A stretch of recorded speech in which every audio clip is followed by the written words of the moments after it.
The soldier who noticed the wrong tree was never supposed to notice anything like that. In 1944, the United States Army believed in order. Men were sorted into clear categories: riflemen, machine gunners, artillery observers, intelligence officers, trained snipers. If a skill mattered, it had a name, a manual, and a place in doctrine. This man had none of that. On paper, he was just another infantryman standing in a frozen foxhole, holding a standard rifle with iron sights, doing exactly what everyone else around him was doing. No college education, no formal reconnaissance training, no optics, no authority to question what aircraft maps and trained officers had already failed to find. Yet outside Bastogne, the one skill that mattered most was something the Army had never taught him. He learned it long before the war in a place where missing small details had consequences. He grew up in a narrow valley where winters were long, food was limited, and ammunition was not something you wasted. Hunting was not a pastime there. It was survival. You paid attention because you had to. You learned the difference between a branch that had always bent that way and one that bent because something had just moved. You learned how shadows behaved at certain hours. You learned to judge distance without tools because tools cost money. Wind, light, and movement were not separate ideas. They blended together, and if you could not read them as one, you went home empty-handed. By the time he put on a uniform, his brain was already trained to do something the military could not teach quickly. He could memorize terrain so completely that change felt obvious rather than subtle. When the Army gave him a rifle, it did not turn him into something new. It simply placed him in a different version of the same problem. Most soldiers were trained to look for enemies. He had learned to look for mistakes. In combat, that difference mattered. On earlier battlefields, where vegetation concealed machine guns and ambush positions, he noticed something others missed.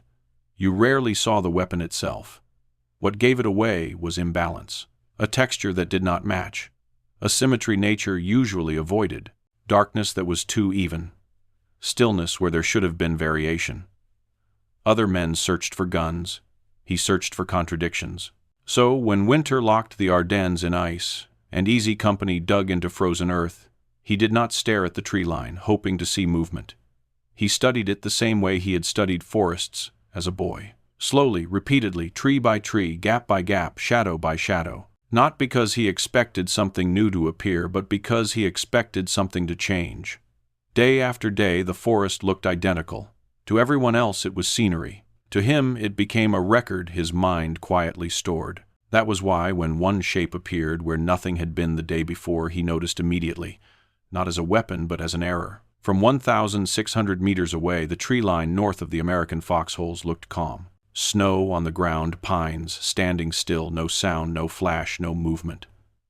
Most men thought the forest was frozen in time. He thought it was wrong.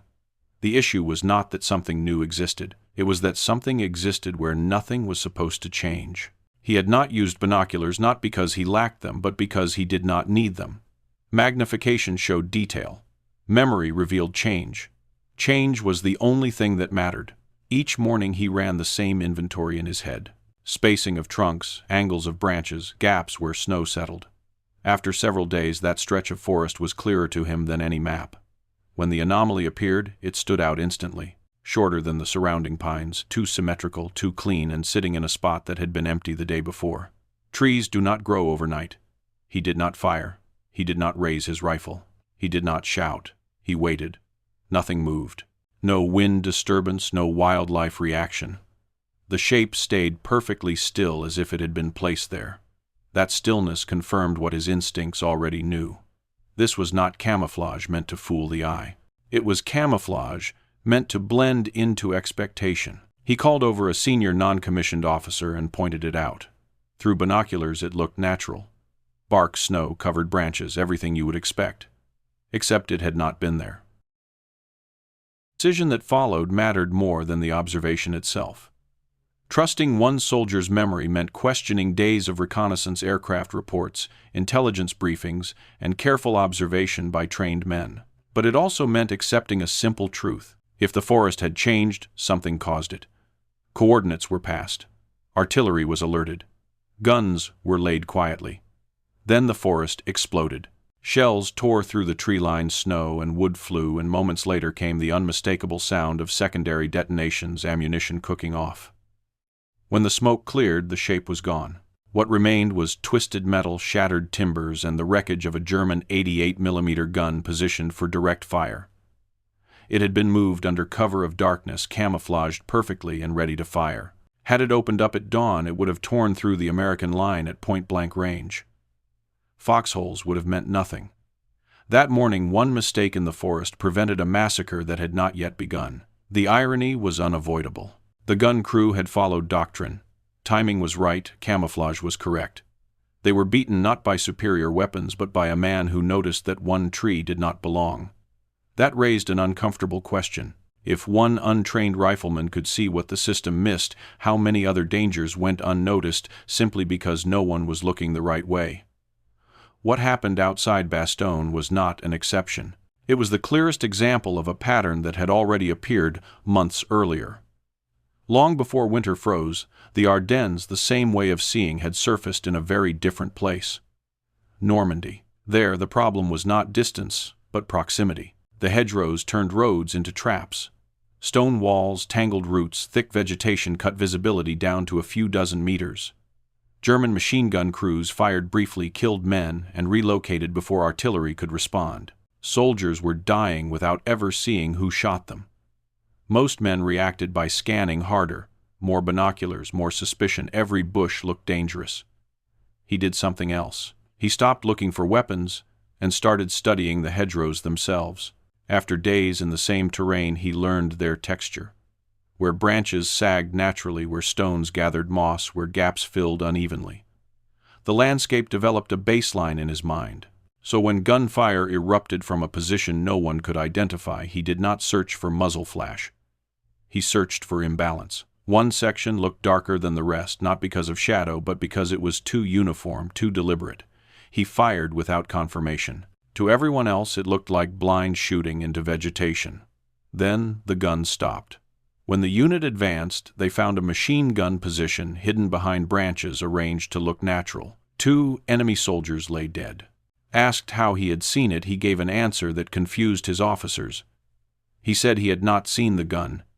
He had seen where the hedge was wrong. That answer stayed with them because it kept working. Later in villages instead of forests, the same logic applied. Buildings replaced trees, windows replaced branches, shadows replaced gaps in foliage. Where others scanned for faces, he watched shadows. One window at Foy was wrong. Too dark, too still. Then, a faint flicker of light inside. He stepped into the open street, drew fire, dropped to one knee, and fired once. No correction, no second shot. Moments later, a helmet fell from the window. The sniper was dead. He had not outshot the enemy. He had out-observed him. The rifle was only the last step. The real work had already been done. After the war, no one asked him to explain how his mind worked. Not officially, not seriously. The army demobilized millions of men and moved on to the next conflict, the next doctrine, the next technology that promised to prevent surprise. Radar, early warning systems, satellites. Every generation believed it had finally solved the problem of not seeing danger in time. Every generation learned that danger did not always announce itself in ways machines were built to detect. What made his story uncomfortable was not that it was extraordinary. It was that it was inconvenient. His ability did not fit into charts, procurement plans, or training pipelines. It could not be issued, standardized, or scaled. On patience, long periods of watching without acting, memorizing without recording, trusting memory over instruments. In a culture that valued speed data and immediate feedback, his way of seeing looked inefficient, but that inefficiency saved lives. Those who served with him understood something others did not. His effectiveness came from restraint, from waiting longer than most men were comfortable waiting, from refusing to label uncertainty as safety. Stillness did not mean absence. It meant concealment until proven otherwise. That assumption ran against human instinct. Most people relax when nothing changes. The brain filters repetition. That is efficient in daily life. It is deadly in war. He had learned to distrust familiarity. In the woods where he grew up, stillness could mean prey pressed flat against bark. Missing that difference meant missing a meal. Over time, the familiar never faded into the background for him. It stayed sharp. That habit followed him into uniform. Where others relaxed, he became more alert. Quiet meant time. Time meant preparation. preparation meant danger. He was not always right. He simply noticed enough to be right when it mattered. Many days passed with no discovery, no reward. For others, that kind of waiting was unbearable. For him, it was normal. It was not intuition. It was discipline without language. He did not think in steps. He thought in contrasts, in what belonged and what did not. That made his skill hard to teach and harder to measure. It produced nothing until it produced everything. Institutions struggle with people like him. They prefer skills that show progress during training. His skill showed nothing until it changed outcomes. After Bastogne, officers trusted him but could not replicate him. His value existed before rank, before doctrine, shaped by necessity, not instruction. Instruction teaches what to look for. Necessity teaches what happens if you do not. At Foy, there was no forest to study, no days to build memory, only streets, walls, windows, and the certainty that someone was watching. Most men hide. That would have meant death. He stepped into the open, not from bravado but calculation. He forced a reaction, forced a reveal. The sniper fired because doctrine told him to exploit exposure. That decision gave away position. Again, observation decided the outcome. After the war, stories like his faded quietly because they did not fit narratives of progress and technological superiority. His story suggested limits, organizational blind spots, assumptions about what matters. He simply watched longer than most men could tolerate. Today we give his skill names: cognitive pattern recognition, situational awareness, anomaly detection. Labels that make it sound transferable. It was not. It was personal, contextual, earned through consequence. The Army could not replicate his childhood. Simulations approximate stress. They do not replace stakes. That is why similar stories still appear. Pilots, engineers, doctors who sense something wrong before instruments confirm it. They cannot always explain how they know. They just know. Organizations struggle with them until they prevent disaster. Then they fade back into obscurity. He did not seek recognition. Even if he had, it would not have matched his contribution. There was no spectacle. He noticed. He waited. He pointed. Others acted. Men lived. That is not how institutions celebrate success. Yet those who were there remembered. They remembered the calm certainty with which he spoke, the absence of argument, the trust in memory earned long before the war. His story is not about one man beating a system. It is about a system unknowingly relying on skills it never acknowledged. The forest did not reveal the gun because camouflage failed. It revealed it because someone knew what the forest was supposed to look like. That distinction matters beyond war. Danger often arrives, disguised as normality, a process, a signal, a pattern that almost fits expectation. Most people ignore it. Those who notice are dismissed until it is too late. He noticed early. Because of that, one morning passed quietly when it should not have. No shells fell. No men were cut down crossing open ground. No letters were written explaining why someone would not be coming home. History rarely records those absences. But they matter, and they are why this story endures. As a legend, but as a reminder that attention trained under real consequence remains one of the most powerful forces on any battlefield, and perhaps the most overlooked. As the years passed, what lingered from his experience was not the memory of combat but the habit of watching. Even in civilian life, those who knew him noticed it. He paid attention to things other people passed without thought. A machine that sounded slightly off. A process that took a little longer than it should have. A routine that no longer matched yesterday's routine. He rarely spoke first. He listened. When he did say something, it was often short and difficult to dismiss. The same pattern that had once revealed a gun hidden in a forest now revealed problems long before they became obvious to anyone else. This was not a gift that turned off when the war ended. It stayed with him because it had never belonged to the war in the first place. It belonged to how his mind had been trained to treat the world. Attention was not something he turned on when danger appeared.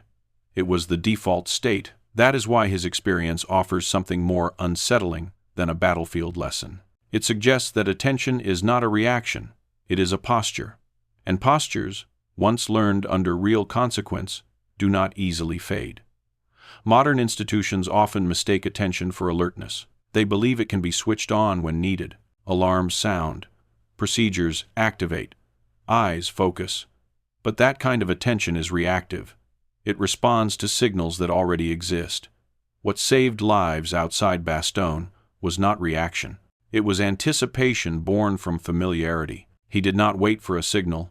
He noticed the absence of what should have been familiar. This difference explains why technology so often arrives late to disaster. Sensors are built to detect known threats. Systems are trained on expected patterns. They excel at confirming what designers already believe matters. They struggle with the unexpected because the unexpected does not register as a signal. It registers as noise. He had learned never to dismiss noise too quickly. Noise was where mistakes hid. In this way, his story becomes less about war and more about how humans interact with complexity. Complex systems fail not because they stop working, but because they keep working while the world around them changes. The forest looked the same because everyone expected it to look the same. He noticed it had not. That ability remains rare, not because it is mystical, but because it is uncomfortable. Sustained attention is tiring. Watching without acting creates anxiety. Most people relieve that anxiety by convincing themselves that nothing is wrong. He had learned to live with it. That tolerance for uncertainty was forged early, when guessing carried real cost. In environments where error is punished gently, attention dulls. In environments where error is punished harshly, attention sharpens. This is why his skill cannot be mass-produced. It requires stakes that institutions are unwilling, and often unable, to recreate. Training seeks safety. His learning came from risk. That distinction matters more than doctrine admits. After the war, as militaries around the world studied lessons learned, few paused to consider the quiet ones. Reports focused on weapons systems, logistics, command decisions. They rarely documented the moments where catastrophe did not happen because someone noticed something small. Absence is difficult to analyze. It leaves no wreckage, no crater, no casualty list. But absence is often the most valuable outcome. The forest that did not erupt at dawn became just another morning. Nothing happened. That is why it vanished from official memory. But for the men who would have crossed open ground that day, nothing happening was everything. This imbalance between lived experience and recorded history explains why stories like his survive mainly through those who were there. They remember because their bodies remember. They remember the cold, the waiting, the quiet certainty that followed his observation. Long after reports were filed and archives closed, those memories remained sharper than any official account. In later conflicts, similar patterns repeated under different names. A pilot aborts a mission because something feels off. An engineer halts a process because a vibration sounds wrong. It delays a procedure because a patient's posture does not match their vitals. In each case, the decision is questioned. Procedures are cited, data is demanded, and sometimes the decision is proven right only because disaster never occurs. When that happens, institutions often fail to reward the choice. They reward compliance. They reward action. They reward visible outcomes. Quiet prevention leaves no proof. He lived his entire life in that space. Effective, uncelebrated, difficult to categorize. That is why his story resonates beyond war. It speaks to a universal tension between systems and individuals. Systems crave predictability. Individuals perceive nuance. Systems demand justification. Individuals act on recognition. When the two align, progress happens. When they diverge, survival often depends on whether someone is willing to trust what cannot yet be proven. He was trusted because results had accumulated, but trust came slowly. It always does. The cost of ignoring him would have been measured in bodies. The cost of trusting him was only uncertainty. That trade is one institutions resist until forced. His experience shows that some of the most valuable skills appear useless until the exact moment they are needed. Before that moment, they look like overthinking. After that moment, they look like foresight. The difference lies in timing, not ability. He did not change who he was when war arrived. War simply revealed what had already been there. That is perhaps the most sobering part of his story. It suggests that extraordinary impact does not always come from becoming something new. Sometimes it comes from remaining exactly what you already are, in a place where that matters. When the forest outside Bastogne revealed its secret, It did not do so because camouflage failed or doctrine erred. It did so because someone knew, intimately, what normal looked like. That knowledge was not dramatic. It was not loud. It was earned slowly, quietly, over years, when attention meant survival. And when the moment came, it was enough. No heroics, no speeches, just a simple statement that changed everything. There is a tendency to romanticize such stories, to turn them into myths. That misses the point. He was not special because he was rare. He was rare because the conditions that produced him are rare, and because modern life works hard to remove those conditions. Convenience dulls attention. Abundance reduces consequence. Systems absorb responsibility. In doing so, they also absorb awareness. His life reminds us that attention is not automatic. It is trained, and when it is trained under consequence, it becomes one of the most decisive forces available to any human being. That truth remains uncomfortable. It challenges the belief that progress alone keeps us safe. It suggests that no matter how advanced our tools become, someone still needs to notice when something does not belong. And if no one is trained to do that, then all the technology in the world will only confirm what we already expect to see.